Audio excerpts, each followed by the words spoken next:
Let's draw a cube in perspective. We can think of these as cubes, blocks, or rectilinear forms of any proportions. If I were to draw a form that looks similar to this one on a flat piece of paper, I would have to imply that third dimension that paper doesn't have. Now this is also similar to that piece of paper that we were looking at with plane exercises. A situation where, despite the fact that you are recognizing that this volume has 90-degree angles all the way across, you will not see these angles as 90 degrees, but as something else depending on its position in space. This is the only time when you are actually going to see 90-degree angles, but then you will not see the rest of the volume. So this is what I did.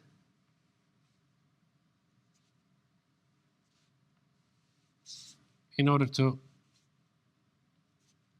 capture the appearance of that form.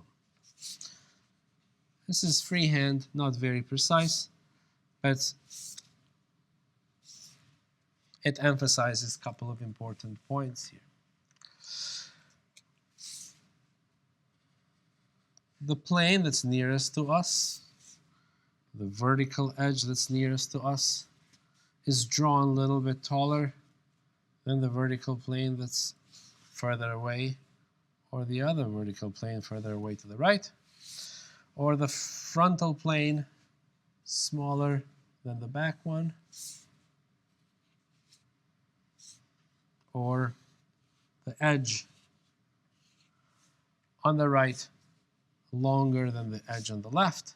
So despite the fact that we recognize that this cube contains all the same dimensions all the way across, making it appear convincingly three-dimensional on a piece of paper will have us distort some of the dimensions that we see here.